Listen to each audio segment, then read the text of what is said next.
वेडा होता म्हणून त्यांना आढळपत घेतलं म्हणतात. म्हणजे वेडा होता म्हणून त्यांना क्षीरसागर घेतला. निरीक्षणाचा वेडेपण आहे म्हणून त्यांना स्वतःची लग्न घेतली असं म्हणतात. मला ते काही लागत नाही, पंढरीमध्ये तुझ्या चरणाच्या सन्निधानामध्ये मला स्थान पाहिजे असं आपल्याला परमात्मा पंढरीला सांगितलं. नाना आणि आम्ही पायरीचे शिरे सत पाय असं सांगितलं. आणि मग आपल्याला परमात्मा पंढरीनाथाने आपल्या चरणाच्या सन्निधानामध्ये समाधी ठरवलं.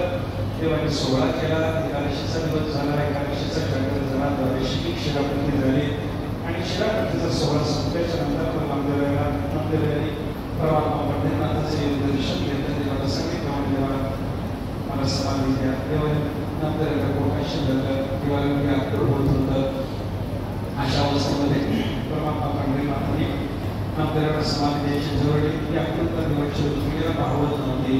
ते दोघेही व्यापक झालेले. अशा अवस्थेत आपल्याला पायरीत समाधी घ्यायची म्हणून पायरीच्या स्थानापर्यंत आपल्याला घेऊन परमात्मा आले. आणि मग घरी सगळ्यांना कळलं की नामा आपला समाधी घ्यायला लागला. हे त्यांचे वडील होते, मातोश्री होत्या, 4 मुलं होती, 3 सुना होत्या. पहिले नारायण महाराज त्यांची धर्मपत्नी तेवढी प्रस्तुती करता म्हणून माहेरला गेलेली होती. बाकी सगळे घरचे धावत जमाने आपल्याकडे सांगितलं नाही चालायचं. तुमच्या आधी आमची काय व्यवस्था आहे ती लावा. गोडाईने दामाची वेळ सांगितलं आमची व्यवस्था लावा. तो समाधीचा विचार करा.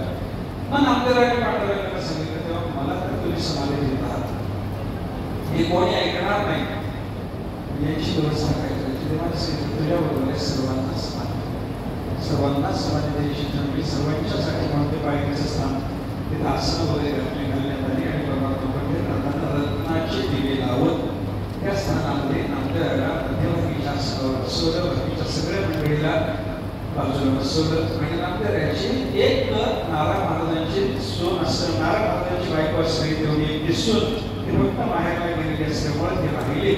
आणि बाकीच्या सगळ्यांना समाधी दिली गेली. नामदेवाला ज्ञानेश्वर नामदेवाला देवाने सांगितलं म्हणजे नामदेवा तुझा सोहळा बघण्याकरता हे सगळे 33 कोटी देव 88 सहस्र ऋषी हे सगळे आलेले आहेत म्हणे.